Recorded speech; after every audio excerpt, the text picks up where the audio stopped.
Continuando con nuestra clase, el día de hoy vamos a ver qué son los métodos derivados o los query derivados en Spring, entender un poco qué es JPQL, qué es Spell, qué es la clase optional y posteriormente los repositorios. Bien, los métodos de query derivado, ¿no? Son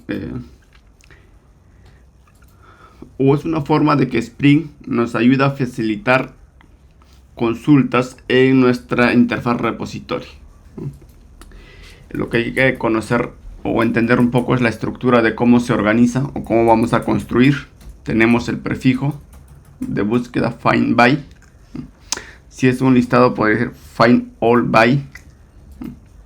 Luego el campo, por ejemplo, puedes buscar por el nombre o alguna columna de la base de datos y luego aplicarle algún criterio, ¿no? Puedes poner un like, de repente un between si fuera fecha. Y luego dentro del argumento o en el parámetro tú envías el valor. Entonces los query derivados se componen de un prefijo que indica el tipo de consulta, ¿no? Luego seguido de los criterios para, ¿no? Si es de repente para consultar, ¿no? Mediante el uso de o la negación like. Finalmente podemos también nuestras consultas reordenar, ¿no? Un reordenado descendente o ascendente. Entonces, lo que nos dice es que Spring Data Framework tiene una función de creación de consultas incorporada. Crea una consulta directamente desde el nombre del método. El único requisito para que esta consulta derivada funcione es que este método Java debe estar definido en la interfaz o que extiende de la interfaz repository. Okay.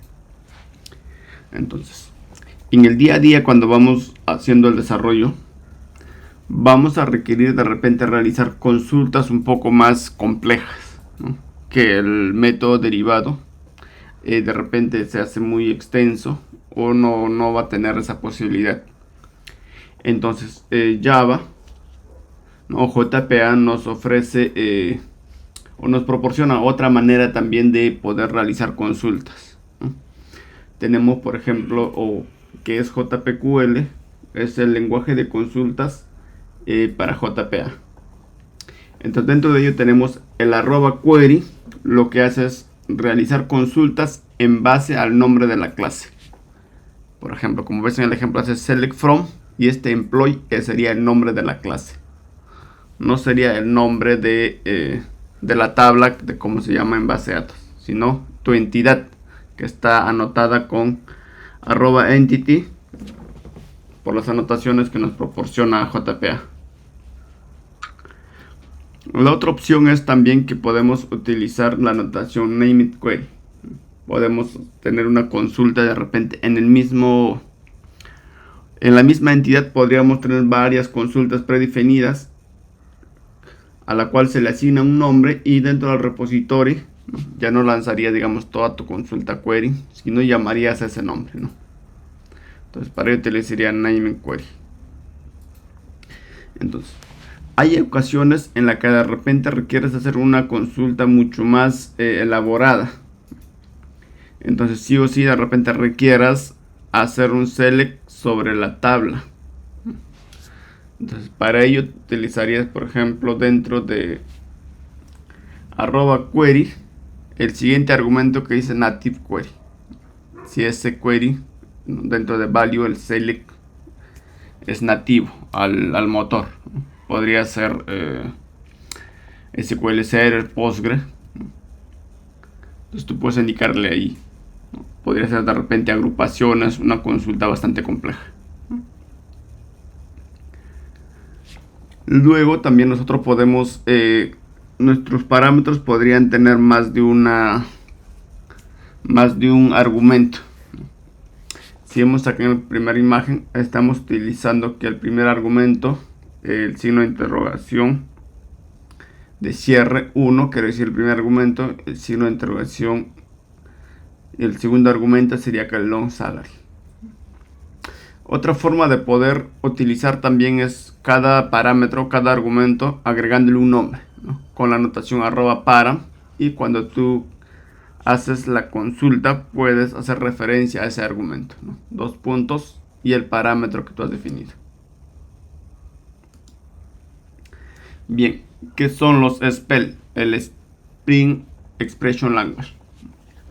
Entonces, dentro de nuestros queries vamos a requerir de repente pasar valores dinámicos o hacer alguna cuando vayamos a construir, de repente vamos a requerir hacer alguna comparación. Entonces para ello nos va a ayudar bastante SPEL, ¿no? O el lenguaje de expresión de Spring.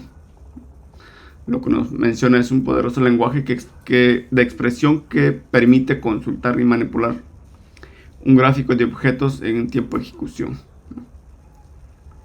Por ejemplo, podrías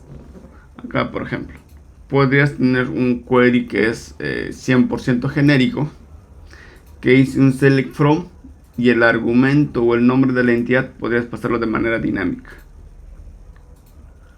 O dentro de los valores, por ejemplo, cuando quieres insertar, podrías pasarlo también de esta manera, ¿no? 2 puntos, cosa que el valor que ingreses sea de manera dinámica.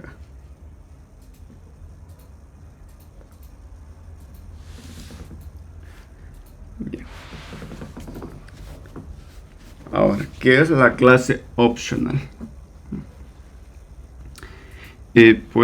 Antes de la clase optional, la única manera de poder comparar si el objeto que estamos consultando tiene valor o no era en base a comparar al null. Pero a partir de Java 8 se ha agregado la clase optional. Por ejemplo, dentro de optional podemos asignar de repente un tipo, una clase, en este caso puede ser persona. Y en vez de comparar con nulo, podríamos utilizar alguno de sus métodos de comparación. Por ejemplo, tendrías empty, ¿no? If present, o por ejemplo, si es que no existe, hacer alguna otra tarea, por ejemplo, un else o else true, básicamente, que podría lanzar una excepción. Entonces, lo que nos dice es usar null para representar la ausencia de un valor. Es un enfoque incorrecto. Lo que se busca o lo que necesitamos es una mejor manera de poder modelar la ausencia y la presencia de un valor.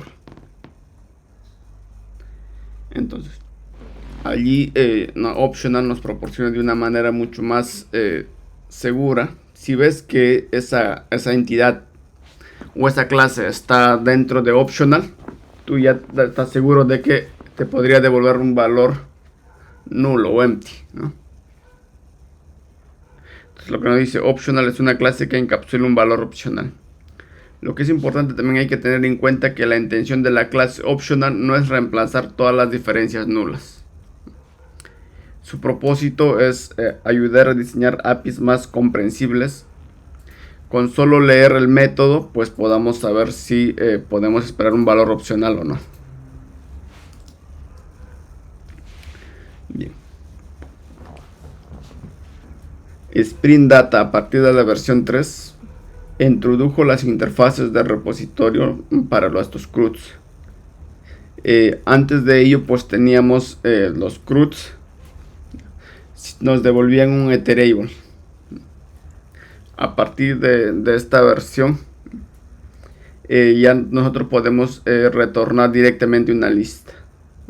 Por ejemplo, acá tenemos obtener list CRUD repository, que extiende de CRUD repository. Anteriormente, la forma común de cómo te devolvía era acá como un iterable, y ese iterable ya tenías que castearle una lista.